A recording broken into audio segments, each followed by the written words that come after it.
Hello दोस्तों, आप सभी का स्वागत है इस वीडियो में। तो आज की वीडियो में हम शुरुआत करने जा रहे हैं मैथ के वेरी इंपॉर्टेंट टॉपिक जिसका नाम है परसेंटेज यानी प्रतिशत। तो चलिए बिना देर किए आज का वीडियो शुरू करते हैं। तो सबसे पहले हम ये जानते हैं कि ये प्रतिशत होता क्या है। दोस्तों, प्रतिशत दो शब्दों से मिलकर बना है, एक प्रति और दूसरा शत। प्रति का अर्थ होता है प्रत्येक और शत का अर्थ होता है 100, यानी प्रत्येक 100 में से किसी चीज़ का मान ही परसेंटेज कहलाता है। तो इसको दोस्तों हम एग्जाम्पल के द्वारा समझते हैं। जैसे मान लीजिए एक फल वाला है, उसके पास 100 आम हैं। वह 100 आम में से यदि 8 आम बेच देता है तो वह कितने प्रतिशत आम बेच रहा है। तो दोस्तों सीधा सीधा इसका अर्थ है 100 में से 8 आम यदि बेच रहा है तो वह 8% आम बेच रहा है। अगर दूसरा फल वाला है, उसके पास 200 आम हैं दोस्तों, और यदि 200 आम में से वह 8 आम बेच रहा है तो वह कितने प्रतिशत बेच रहा है। तो यहाँ पर मैंने आपसे कहा परसेंटेज यानी प्रतिशत हमेशा 100 पर निकालते हैं। यहाँ 200 में 8 आम बेच रहा है तो 100 में कितने बेचेगा दोस्तों। 100 में निश्चित रूप से वह 4 आम बेचेगा, तो उसका परसेंटेज हो जाएगा 4%। अगर दोस्तों इसको हम इस तरह से कहें कि 50 में से 8 आम कोई बेच रहा है तो वह कितने प्रतिशत बेच रहा है। तो दोस्तों 50 में से यदि 8 आम कोई बेच रहा है तो 100 में से कितने बेचेगा। तो 100 में से वह 16 आम बेचेगा, तो इसका हो जाएगा 16%। अब दोस्तों यदि ये कहा जाए कि 50 का 16% कितना होता है, तो 50 का 16% दोस्तों हम सॉल्व करेंगे तो वह 8 आना चाहिए। चलिए इसको सॉल्व करके देख लेते हैं। यानी 50 का 16%, इसको हम कैसे सॉल्व करते हैं। 50 का की जगह हम गुणा लगा देंगे और 16% जब हटता है दोस्तों तो बटे में 100 आ जाता है। इसको सॉल्व करते हैं। 50 एकम 50, 50 दूने 100, और 2 से यदि 16 काटेंगे तो 8 आएगा दोस्तों। ये 8 आम यहाँ पर आ जाते हैं। इसका मतलब 50 में से 8 आम 16% हुए, और यदि हम 50 का 16% निकालेंगे तो 8 आम आ जाएगा। ठीक है दोस्तों, इतना समझ में आ रहा है। चलिए प्रतिशत को भिन्न में बदलें तो किस तरह से बदल सकते हैं। जैसे कहा जाए कि 25% को भिन्न बनाइए यानी भिन्न में बदलिए, तो इसको हम दोस्तों कैसे बदल सकते हैं। यहाँ लिखेंगे दोस्तों 25% बराबर 25 लिखेंगे और बटे लगा देंगे दोस्तों, और प्रतिशत जब हटेगा तो बटे में कितना आ जाएगा 100 आ जाएगा। तो इसको हम काटेंगे 25 एकम 25, 25 चौको 100, यानी 1/4, यानी 4 में 1, 4 में किसी चीज़ का मान 1 है तो वह 25% के बराबर होगा।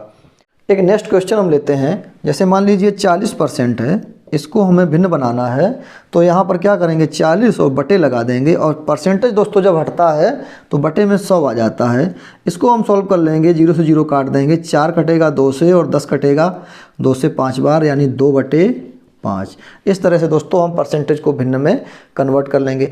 अब यदि हमें दिया गया हो कि भिन्न को परसेंटेज में कैसे बदलते हैं, जैसे यदि ये दिया गया हो कि 3/4 को परसेंटेज में बदलिए, तो इसको हम क्या करेंगे, भिन्न को कभी भी परसेंटेज बनाना हो तो उसमें 100 का गुणा कर दीजिए आप। 100 का जैसे ही गुणा करेंगे तो ये परसेंटेज में चेंज हो जाएगा। इसको हम सॉल्व करेंगे तो 4 से काटेंगे तो 25, 25 दिया 75% दोस्तों इसका मान निकल के आ जाता है। यदि कहा जाए कि 2/5 को परसेंटेज में बदलिए, तो इसमें हम 100 का गुणा कर देंगे और इसको सॉल्व कर लेंगे, तो ये कट जाएगा हमारा 20, 20 दूनी 40% दोस्तों इसका मान निकल के आ जाता है। यहाँ पर दोस्तों हमने 40% को भिन्न में बदला था तो 2/5 आया था। यदि 2/5 को हम परसेंटेज में बदलेंगे तो 40% आ जाएगा। ठीक है दोस्तों, कभी कभी परसेंटेज को दशमलव में बदलना पड़ता है दोस्तों। जैसे मान लीजिए यहाँ दिया हो कि 25% को दशमलव में चेंज कीजिए, दशमलव में बदलिए, तो इसको हम क्या करेंगे 25 लिख लेंगे, बटे में 100 लगा देंगे।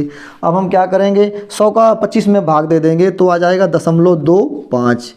ठीक है दोस्तों, अगर हमसे कहा जाए कि 15% को दशमलव में बदलिए, तो हम इसको 15/100 आ जाएगा दोस्तों, और 100 का भाग अगर इसमें 15 में देंगे 0.15, ये हमारा आंसर निकल के आ जाएगा। तो दोस्तों अब चलते हैं, हम नेक्स्ट क्वेश्चन को सॉल्व करेंगे।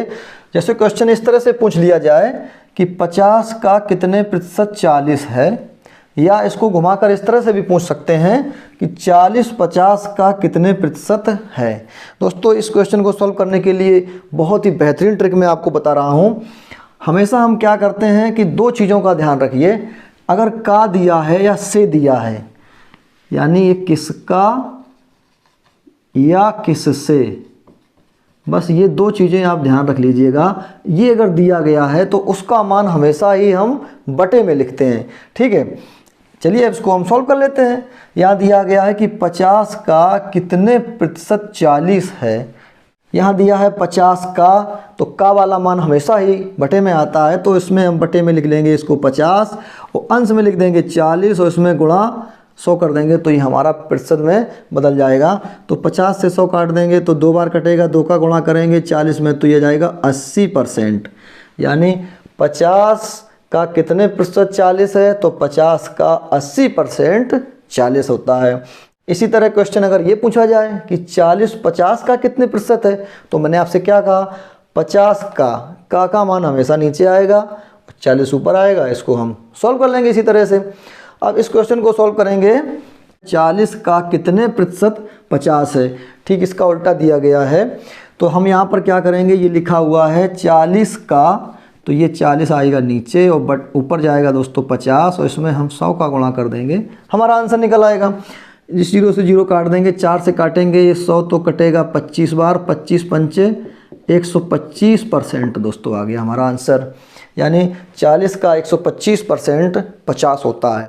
हाँ तो दोस्तों अभी जाइएगा नहीं, अब यहाँ पर इस क्वेश्चन को देखिएगा कि 40 50 से कितने प्रतिशत कम है, या इस तरह से पूछ लिया जाए कि 50 40 से कितने प्रतिशत अधिक है।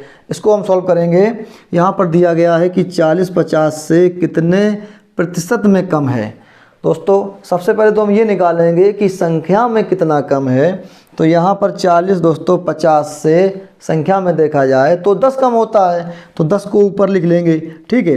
अब क्या करेंगे, नीचे क्या आएगा, मैंने आपसे कहा था किससे या किसका दिया होता है उसका मान हमेशा बटे में आता है, यानी यहाँ पर 50 से दिया है तो 50 का मान बटे में आएगा।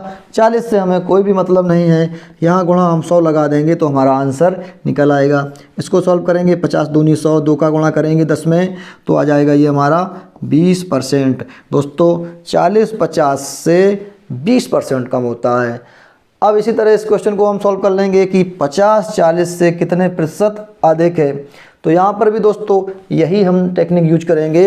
सबसे पहले तो ये देखेंगे कि 50 40 से संख्या में कितना अधिक है, तो संख्या में दोस्तों ये 10 अधिक होता है बटे, अब किससे या किसका, इसका मान हमेशा नीचे आता है, यहाँ दिया है 40 से तो 40 नीचे आ जाएगा दोस्तों, गुणा हम 100 लगा देंगे, हमारा आंसर निकल आएगा। इसको हम सॉल्व कर लेंगे, 0 से 0 कट गया, 4 से काट देंगे 100 तो ये कटेगा हमारा 25 बार, 25 से कम 25% दोस्तों हमारा आंसर आ गया, यानी 50 40 से दोस्तों 25% ज़्यादा होता है, यानी अधिक होता है। तो दोस्तों मैं उम्मीद करता हूँ कि परसेंटेज का कॉन्सेप्ट आपको अच्छी तरह समझ में आया होगा। अगर वीडियो आपको अच्छा लगा हो तो इसको लाइक करके जाइएगा। जल्दी ही मिलते हैं आपसे ऐसे ही इंटरेस्टिंग और यूजफुल वीडियो में, तब तक के लिए आप अपना ख्याल रखिएगा। Thanks for watching.